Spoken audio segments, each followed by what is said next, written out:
ang tawag ko, further findings.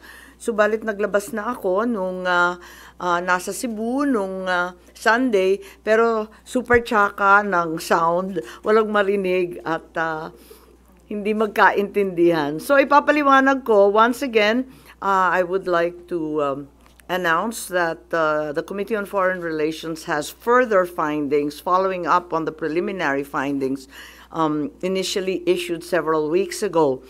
Matapos ang tatlong hearing, tatlo na naman ang aming findings at natuklasan. Unang-una, ang pag-aresto at pagsuko kay dating Pangulong Rodrigo Duterte sa ICC ay klarong may motibong politikal. May malinaw na pattern na kung saan may malalaking kaganapang pampolitika bago ang mahahalagang pahayag at aksyon ng administrasyon kaugnay sa ICC.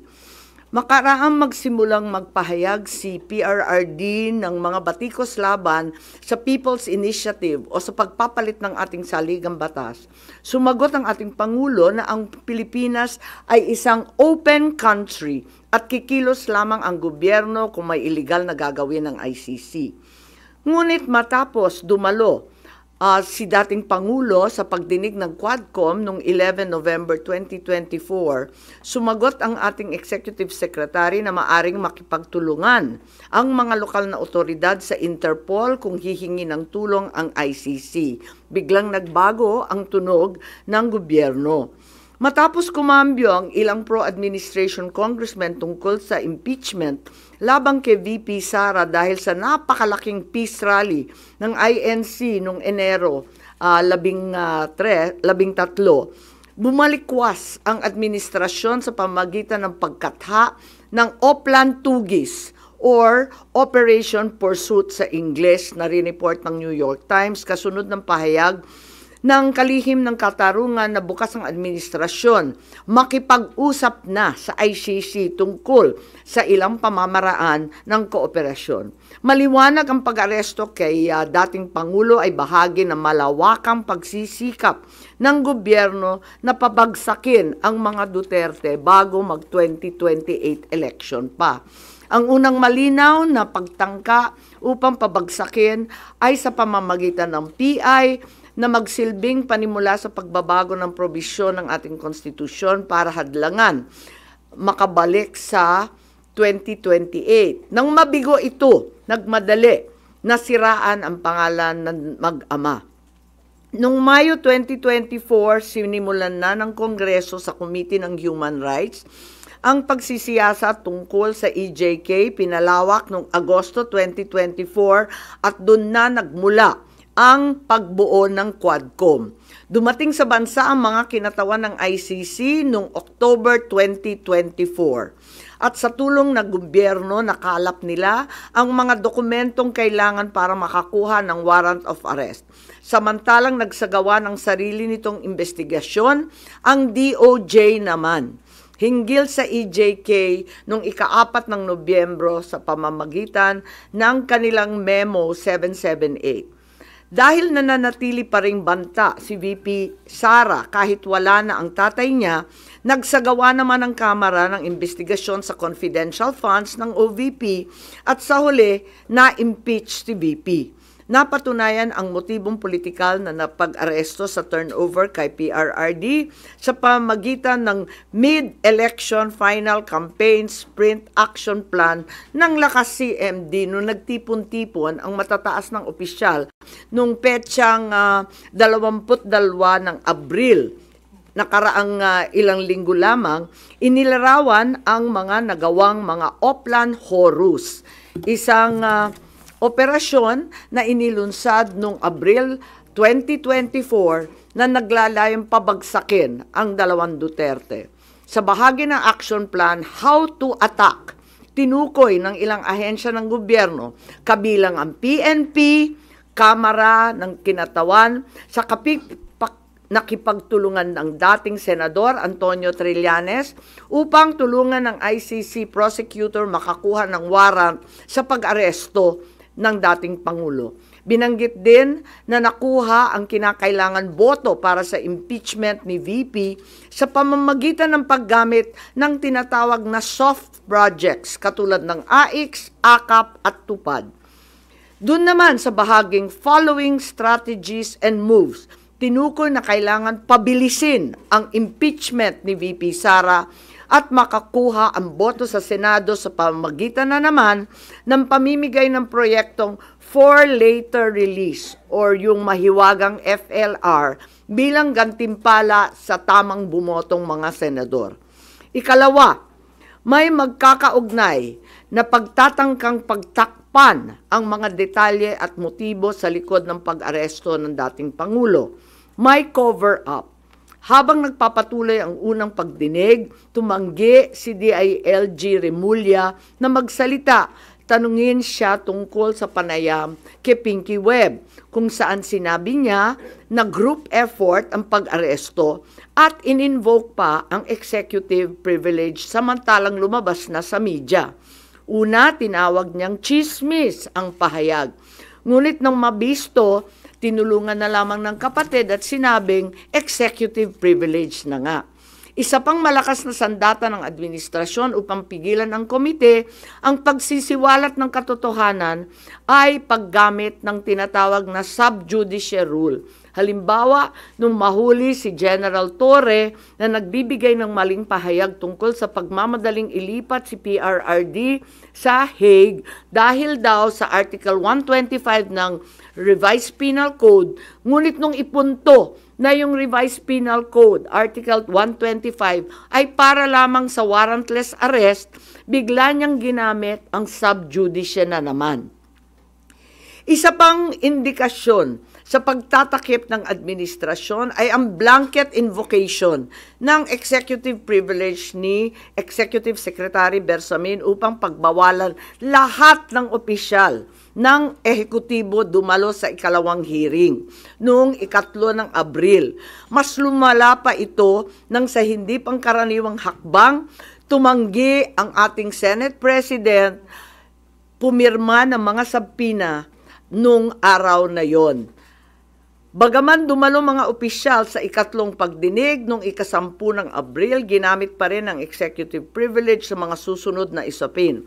Kung sino-sino nag-utos ng pag-aresto, kung sino ang nag-utos ng paglipat niya sa Hague, at kung paano nakuha ang eroplano na ginamit sa paglipat. Hindi nagtapos ang cover-up sa pagdinig dahil alam din natin na matapos yon pinalaya si Ambassador Lacanlilao at hindi na naman pinirmahan yung mga sabpina. Matapos ang pag-aresto kay PRRD, lumakas ang pro-Duterte sentiment at bumagsak ang trust rating ng administrasyon. Ayon sa isang mapagkakatiwalaang source, naglunsad na ngayon ang administrasyon ng isang communication plan upang ilihis ang atensyon ng publiko patungo sa mga issue ng West Philippine Sea at di umanong disinformation ng mga tinatawag na China trolls ng kanilang embassy. Kaya asahan natin na ito ang magiging balita sa mga susunod na araw.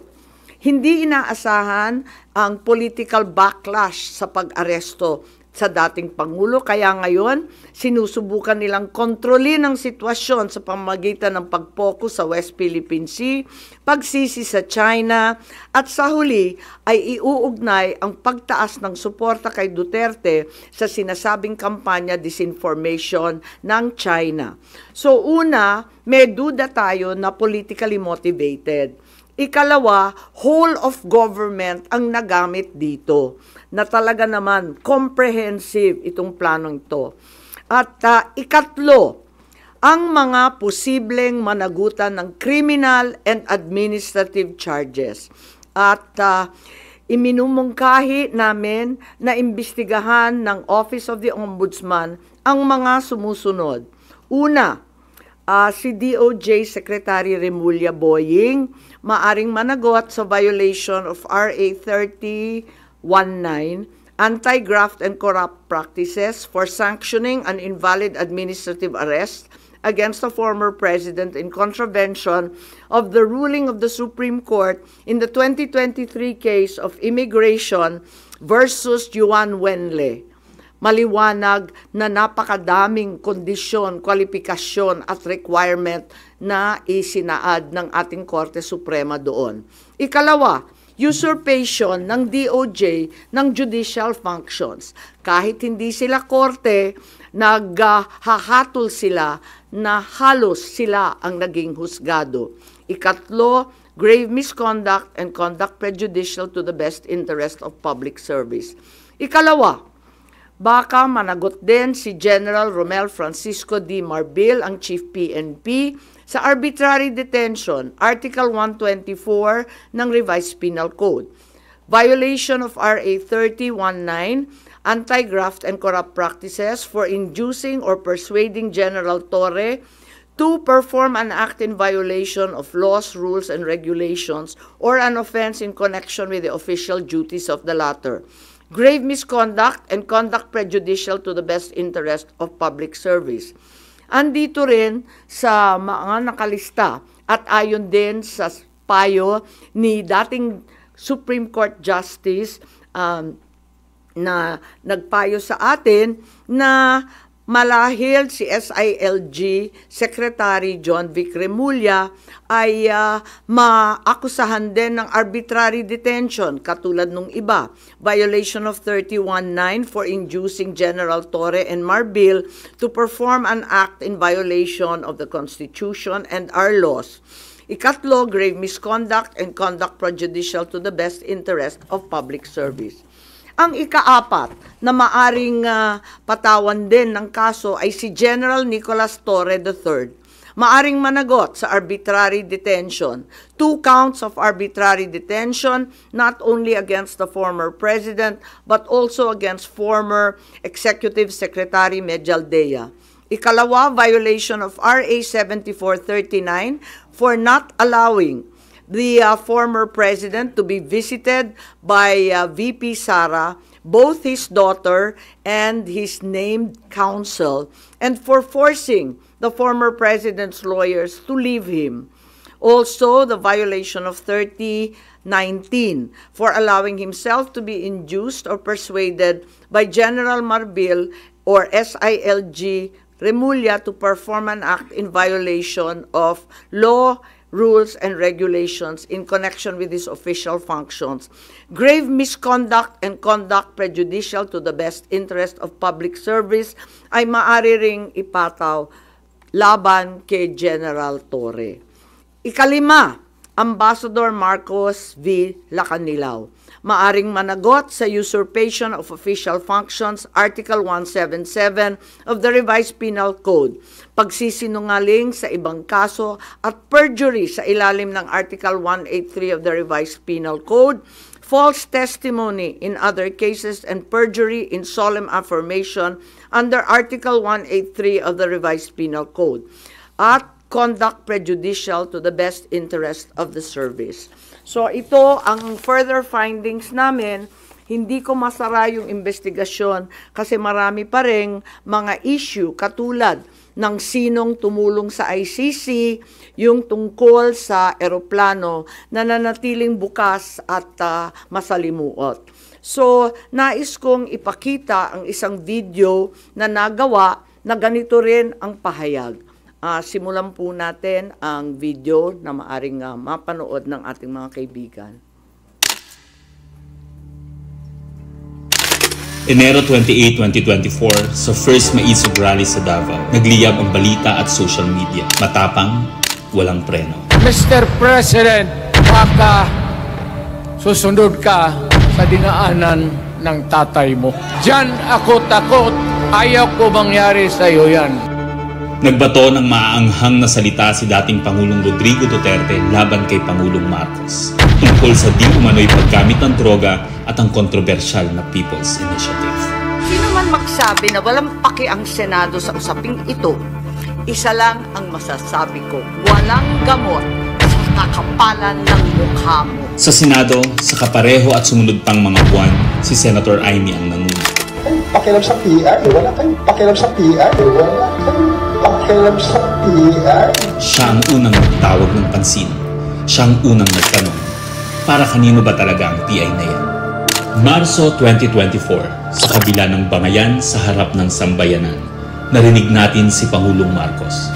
Matatag, matapang. The International Criminal Court has no jurisdiction over the Philippines as we remain to have a working judicial system and law enforcement mechanisms. Walang jurisdiksyon ang ICC sa Pilipinas. Sa sabong, nagpagpag siya ng balahibo. Ang hindi natin alam, paghupa ng alikabok ay nagsimula ng ilatag ang plano para muling sumagi sa ICC. Kaya pagtungtong ng Mayo, tahimik ngunit mabilis ang galaw. Isinumite ng DOJ ang legal brief para sa posibleng pag-aresto kay FPRRD. Isang pagtataksil na walang nakapansin. Hunyo, umutok ang balita. Nagbitaw si VP Sara bilang DepEd Secretary. Tendered my resignation as the Secretary of Education effective July 19, 2024. Isang babae ng tapang ngunit walang nagawa dahil sa likod ang tama. Agosto, isinagawa ang unang Quadcom hearing laban kay FPRRD habang inuusig ng COA ang confidential funds ni VP. Ang hindi natin alam, sa gitna ng lahat ng ito, itinalaga na ni PBBM si Marcos Lacanilaw bilang Special Envoy ng Transnational Crimes na siyang magsusuko kay FPRRD. At maluwag na rin pinapasok ng bansa ang mga tiga-ICC noong Oktubre. Walang bahid ng pagtutol, walang balak na ipagtanggol ang kapwa Pilipino. Nobyembre, nag-iba na ang ihip ng hangin. Matatag, matapang, walang bahid ng pag-aalinlangan.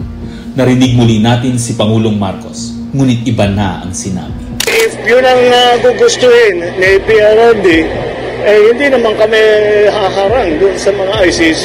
Para tabunan ang galawan, pinaingay ang impeachment complaints laban kay VP Sara.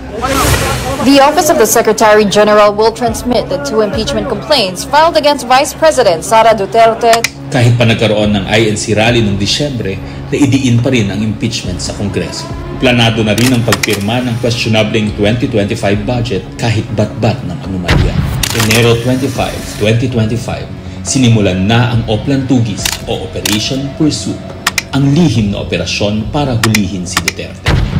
Pagsampa ng Pebrero, nag-apply ng arrest warrant ang ICC prosecutor. Isang tahimik na pag-uusig habang tayo'y pinaiikot ng mga rally at press release. Marso, muling nilinlang ang bayan. Humingi daw ng 60-day extension ang DOJ para sa EJK report noong Marso 6. Pero ang totoo, nakabinbin na ang arrest warrant mula sa ICC chamber Marso 7 hanggang 10. Ang hindi natin alam, Marso 11, 2025, sa kanyang pagbalik sa Pilipinas, hindi pa man bumababa ng eroplano si FPRRD, isinagawa na ang pag-aresto. Maingay ang paligid, magulo, pero ang dating Pangulo ay nanatiling kalmado. Isinakay siya papuntang The Hague alas 11 ng gabi. Kasama sa eroplano si Marcos Lacanilaw, ang nagkanulo, ang nagsuko. Pero kanino ang sisi? Sa mga utusan o sa nag-utos? Managot ang dapat managot, nakalatag na. It's a request to the Philippine government from Interpol enforce the arrest warrant, and we have commitments to them. Ayaw nila ipagpatuloy ang pag-iimbestiga. Maliwanag na ang buong administrasyon na ito mula sa pinakataas hanggang sa galamay nagplano. Ikaw ho ba nagplano ng lahat ng ito? Hindi naman. It was a group effort. Secretary Chudoro was there, Secretary Anyo was there too, and the President and I. Nagsakatuparan. Usap pa kami.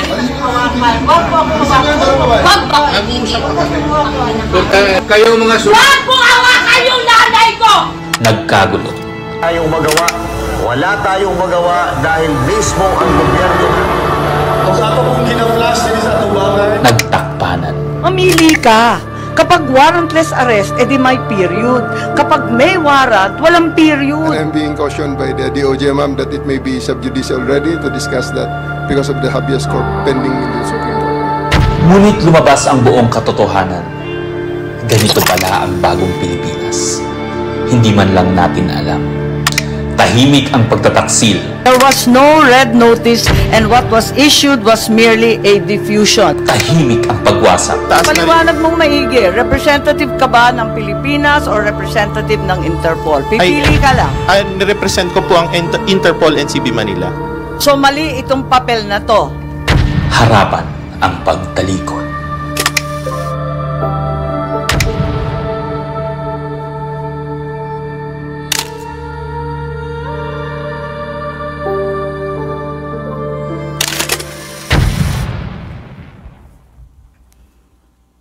Okay, so that's where we are so far.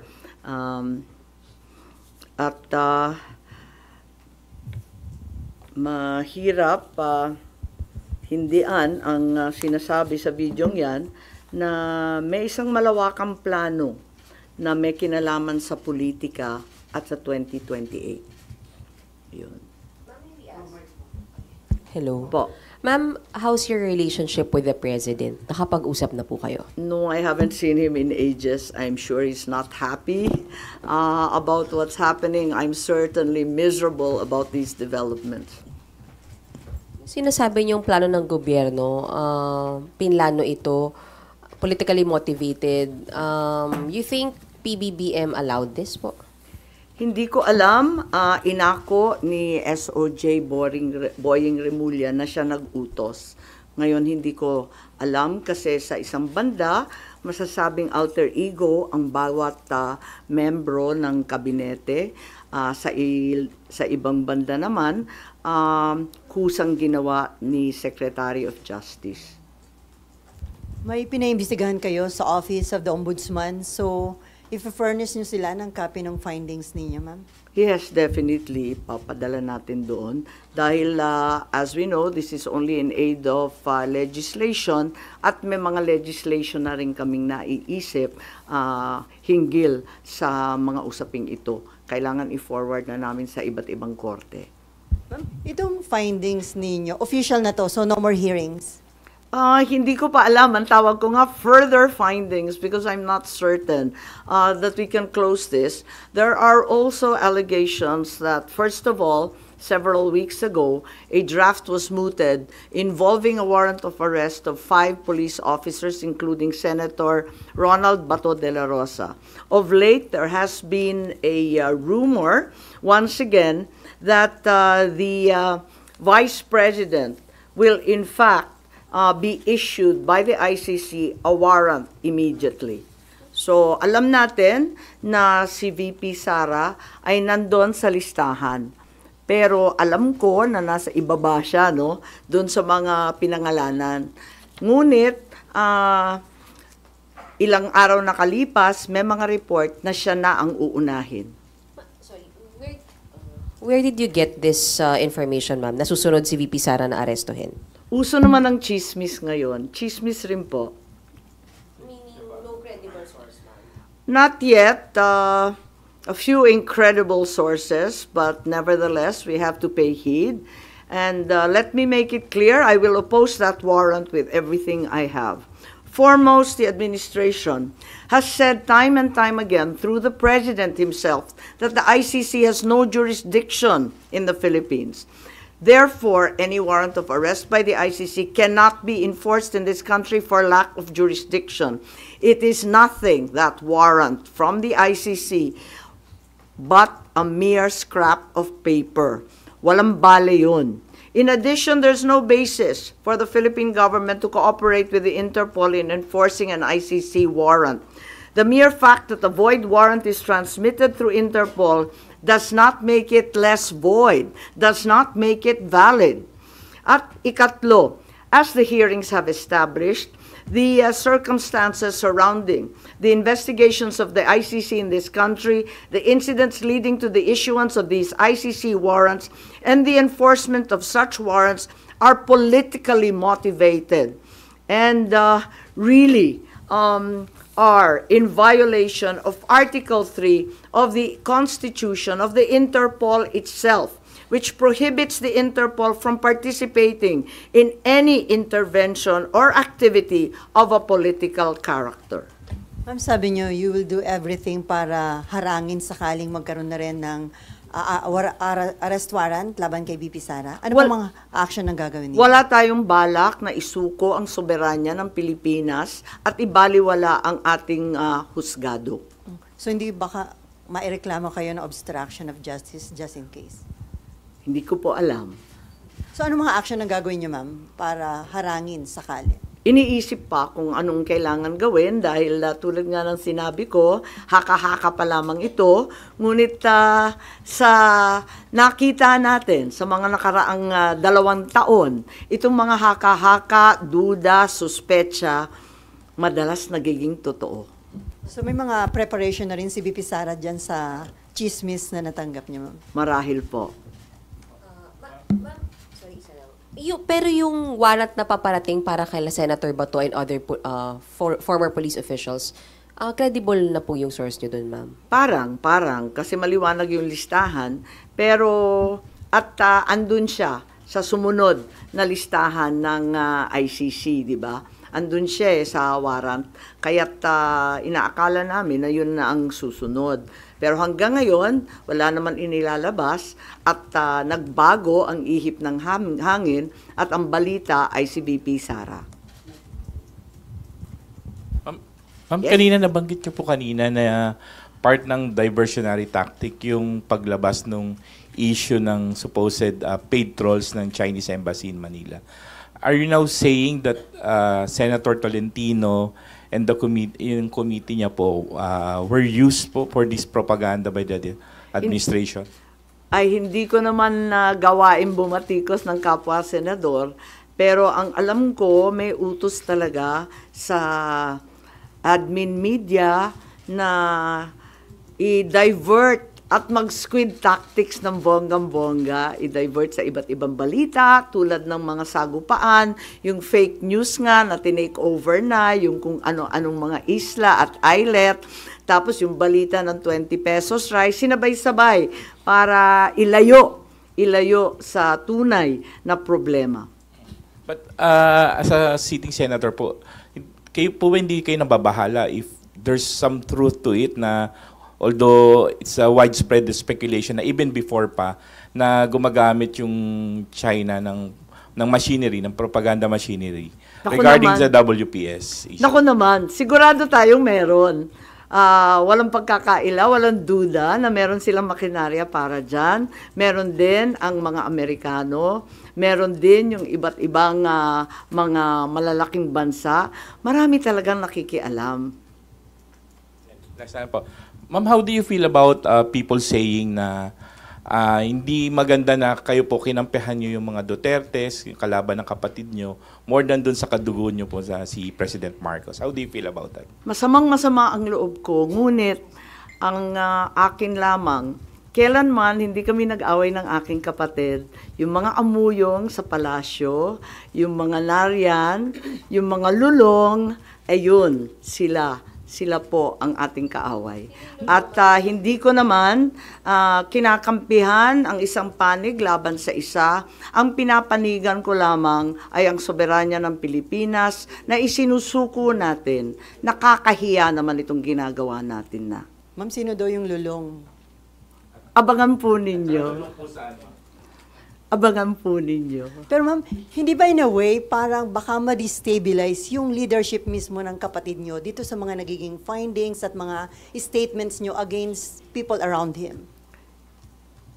Hindi ko linalabanan ng sinuman, binabasa ko lang ang lumabas sa katibayan mula sa hearing.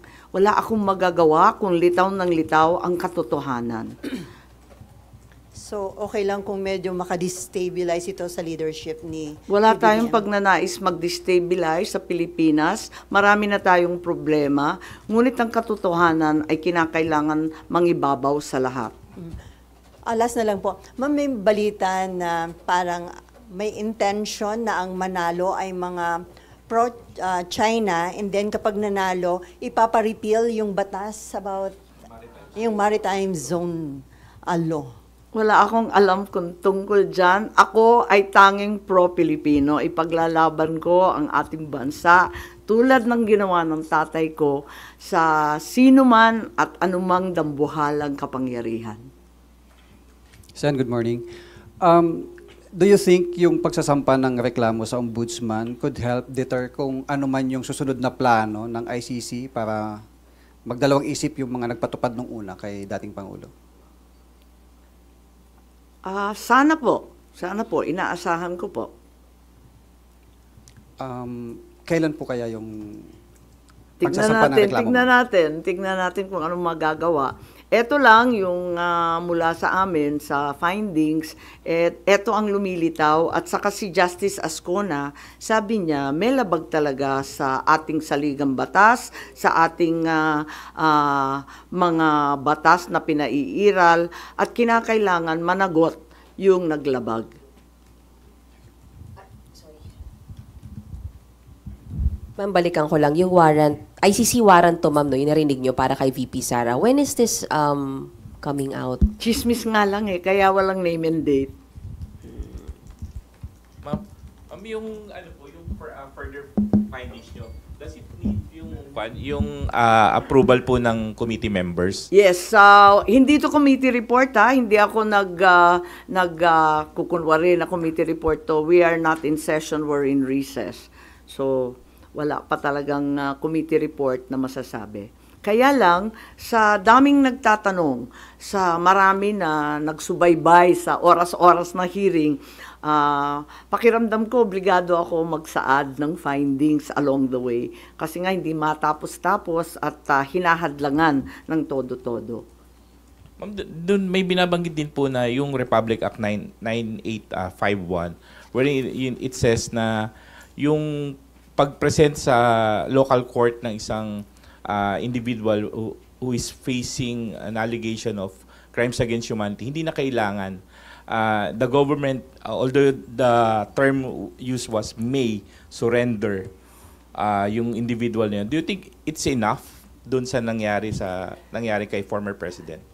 Sa bagay na yan, sa palagay ko, ang Senado kasama ng Kongreso maaring magbago ng batas at liwanagan yung Article 17 nung 9851 kasi hindi maliwanag doon, parang natanggal sa proseso ng pagpipinal. Nakita ko yun, maliwanag yung surrender, maliwanag yung alin yung extradition. Maliwanag na yung surrender ay para sa dayuhan lamang. Pero, dun sa final version mukhang na-edit, kaya maari natin tignan yan dahil ang purpose ng investigation sa Senado ay talagang in aid of legislation. Isa na yon na kinakailangan tignan. Isa pa yung extradition law na inakda ng tatay ko. Ang tagal-tagal na nun. Marahil kinakailangan tignan na rin natin yan dahil hindi na pakay sa mga problema ngayon yung ibang provision doon.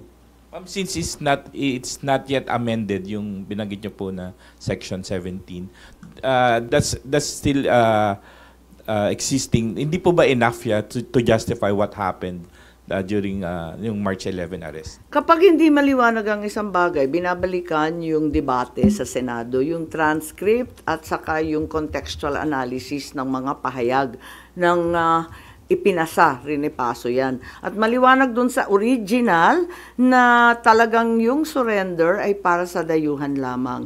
Kung bakit na iwaglit at naiwan yun at may nilagay na mga pag-aamyenda sina Senator Subiri, sina Senator Gordon nung panahon na yon, hindi ko alam kung nakalimutan lamang o sa pagmamadali hindi na isaayos ng maigi.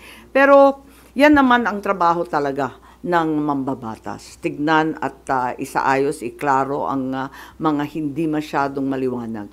Ma'am, pareact lang dito. Yung kay Pangulong Marcos po tsaka VP Sara na trust and performance rating, kay Pangulo po 60% trust, 59% performance, pero it represents a decline po since nung fourth quarter ng bansa. Habang kay VP po, tumaas po siya ng 9 percentage point.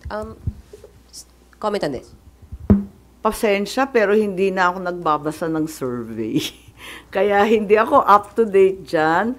Ang nararamdaman ko, ang pagpuot, ang hinanakit, at ang galit ng mga Bisaya. Galing po ako sa Cebu, mamaya pupunta ako sa Davao. Alam na alam ko ang pakiramdam nila. Ngayon, kung ganito rin ito sa Luzon, ramdam ko sa Manila, hindi ugali ng Pilipino ang pang-aapi sa matanda na may sakit. Hindi natin gawain yan. So, you mean yun yung dahilan bakit bumaba yung survey ni Pangulo? Hindi ko alam. Tulad ng sinabi ko, napakaraming survey ngayon na kung tutuusin, kinakailangan na siguro i-supervise, i-control ng COMELEC kasi grabe na ang mindsetting, brainwashing, and laying the predicate, ika nga.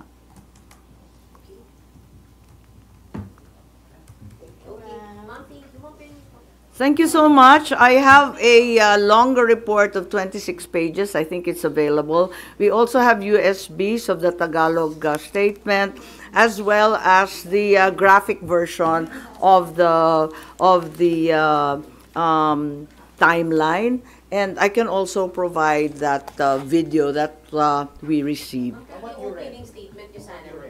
What I read, ay yung Tagalog. Opo, nandito. Okay lang. O, sige. Pero may soft copy ba kayo? Hindi ko alam. Meron.